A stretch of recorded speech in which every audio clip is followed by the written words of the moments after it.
I'm going to talk about the AA theorem. The AA theorem is used to prove that two triangles are similar. All right? This is the way that the AA theorem is usually denoted. The reason for the tilde in front is to so that this theorem doesn't get confused with one of the theorems with respect to congruency. Okay? Now, here's a statement of the AA theorem. If two triangles have two pairs of congruent corresponding angles, then the triangles are similar. If two triangles have two pairs of congruent corresponding angles, then the triangles are similar.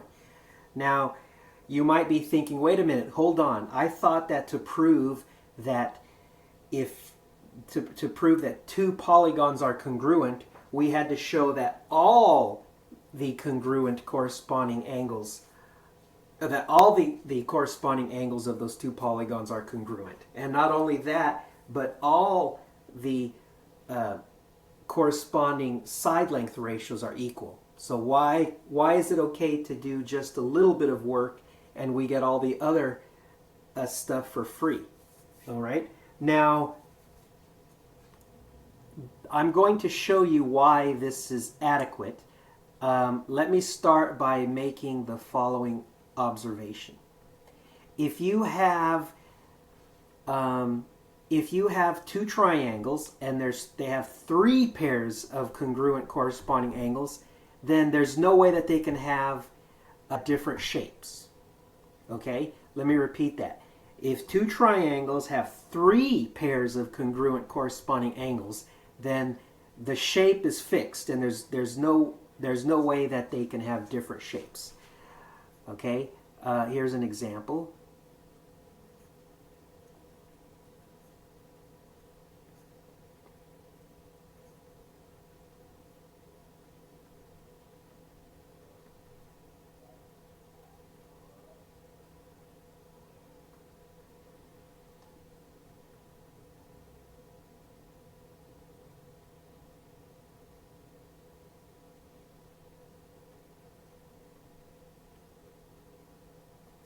Okay, suppose I had two triangles that had three congruent corresponding angles as shown. Okay, there is no way that these two triangles could not have the same shape. I challenge you to try to make two triangles with three congruent corresponding angles, angle pairs, okay, and them not have the same shape. You won't be able to do it, all right? But the AA theorem says that two pairs is enough. So what's going on there? Well, remember that all the measures of all the angle measures for any triangle add up to 180 degrees, okay? So if you have two congruent corresponding angle pairs, then you always will have three congruent corresponding angle pairs. All right? So that is my attempt to show you why the AA theorem is true. Okay? Now, let's do some practice problems using the AA theorem.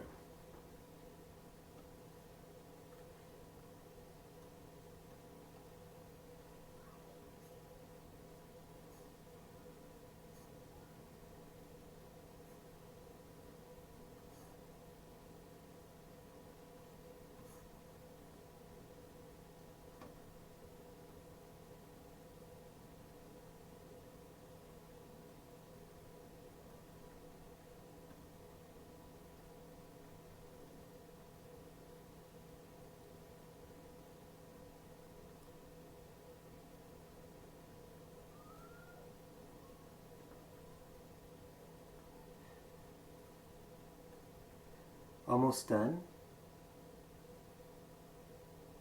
Okay, are these two triangles similar? Pause the video if you like and see if you can determine if they are similar.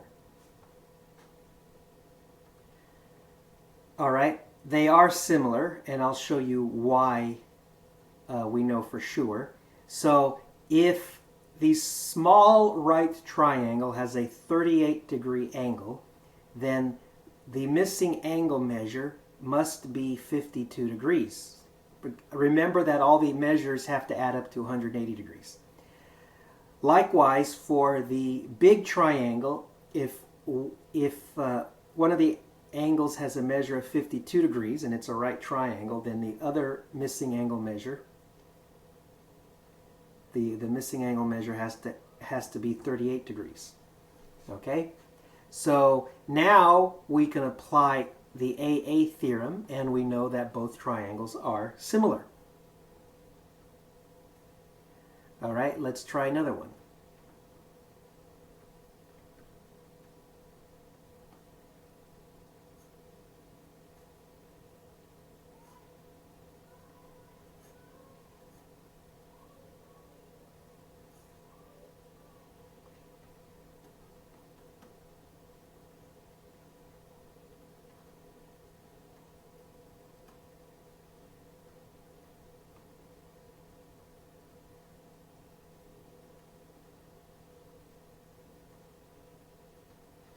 All right, suppose you had two isosceles triangles. And suppose, and remember isosceles triangles have two sides that are congruent. And suppose the angle between the congruent sides for both triangles had a measure of 100 degrees. Okay? Can you determine if or if not those triangles are congruent? All right, so pause the video and try to determine that.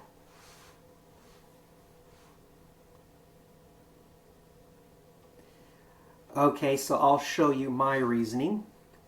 So isosceles triangles always have congruent base angles. So let me mark the base angles to be congruent. Okay, now using the fact that all the measures of any triangle add up to 180, if you already have a 100-degree angle, then the other two angles must have a measure of 40 degrees. Okay, and the same thing is true for the big triangle and the small triangle. So now we can use AA, and we've established that they are similar. Okay? How about this one now?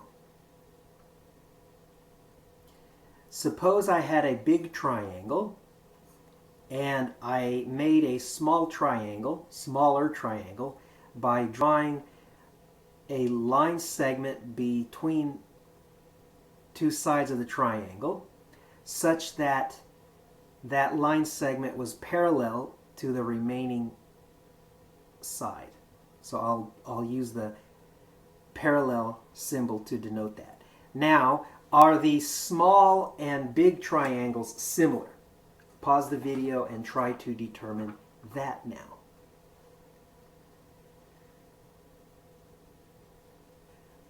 Okay, so I'll go ahead and show you how one might do that. So because we have two parallel lines cut by a transversal, we know that we have congruent corresponding angle pairs.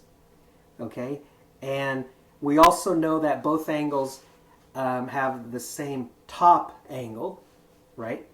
So there's two triangles for which we can use the AA theorem as well. All right, so those two triangles are similar. All right, here's our last example with respect to using the AA theorem.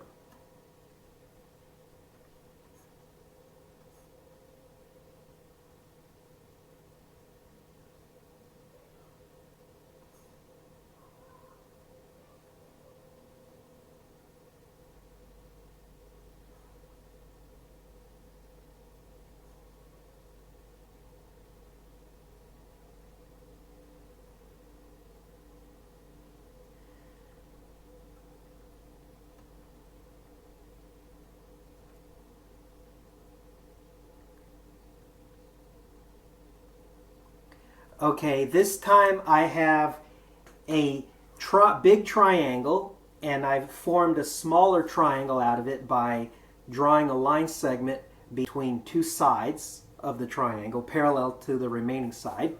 And I've also identified the lengths of some line segments formed from that parallel side inside the big triangle.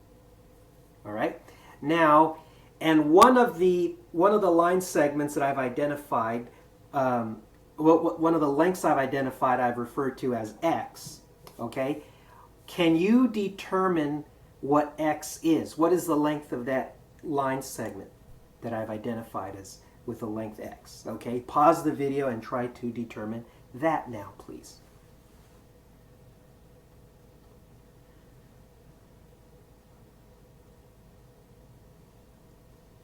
All right, so I'll show you how I would determine x. So because you have two parallel lines cut by a transversal, that is sufficient to establish that the small and big triangles are similar by the AA theorem. Now we can take advantage of what it means for two triangles to be similar. That means that the corresponding side length ratios are equal. So 5 to 5 plus 3 is equal to 6 to 6 plus x. Notice that 5 and 6 are lengths of two sides of the small triangle, and notice that 5 plus 3 and 6 plus x are two lengths of the large triangle. All right, now we can cross multiply and solve for x.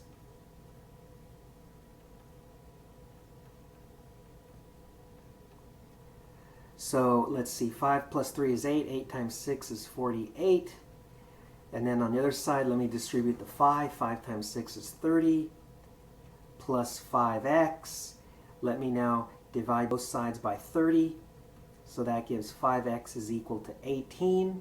So x is equal to 18 divided by 5, or 3.6 if you like. All right, I hope that's what you got.